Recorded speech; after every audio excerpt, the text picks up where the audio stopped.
Senator Moran. Chairman, thank you. Thank you for you and the ranking member having this hearing. Thanks for our panelists for being here. Let me pick up on where Senator Schatz concluded. I believe that as we draft legislation that we need to provide clear and measurable requirements in statutory text for the FTC to utilize, while also including appropriate flexibility in narrow rulemaking authority.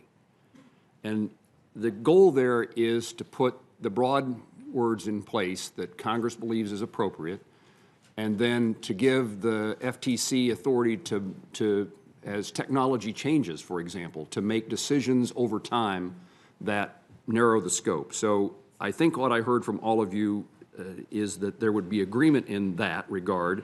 You see value in having statutory requirements, and you see value in rulemaking authority by the FTC.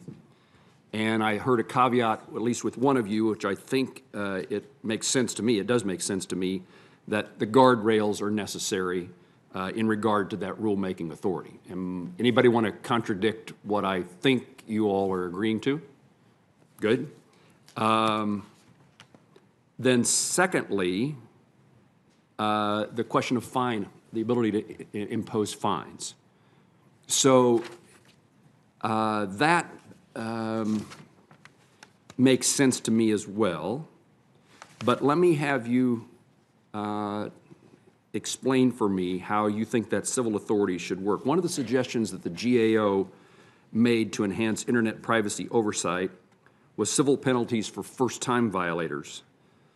This was a report that GAO published last January.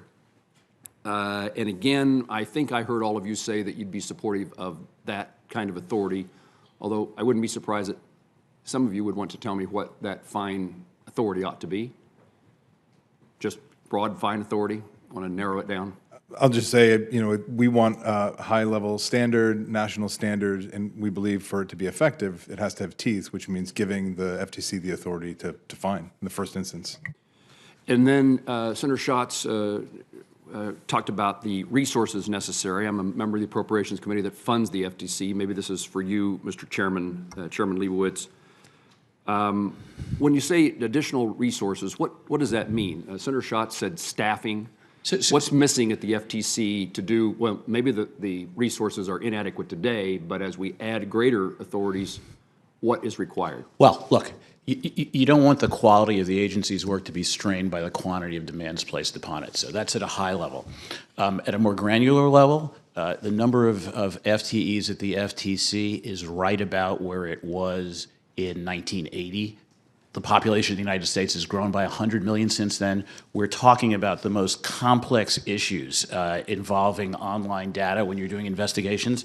So, and the budget has been flat since I was there in 2010. And so you need to give the commission, I would say, more resources. I don't think you want to say overnight double the size, because you can't do that. You want to grow it thoughtfully, but I think if you grow, our belief collectively and unanimously at the commission was that if you could grow the commission a number of employees by 10% a year over a period of time, say 5 years, that would be enormously helpful. Let me make certain that I also understand that it is the FTC that we believe should have these authorities. The statutory authority should be granted to the FTC. Civil penalty aspects to the FTC. I think when we started this conversation, whenever that was, years ago, over time, it seems to me that there's been a consensus growing about the FTC being the appropriate place to be to house the authorities we're talking about. Any disagreement from any of you in that regard? No, we also believe that the FTC should be the primary enforcer of federal law, but we additionally would support having state attorneys generals have the ability to enforce on behalf of residents of their state. I wanted to I think I misunderstood you. You said the FTC, not the FCC. The FTC.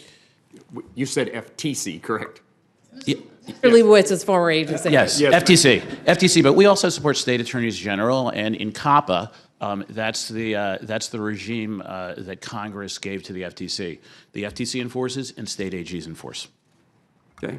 Thank you, Mr. Chairman.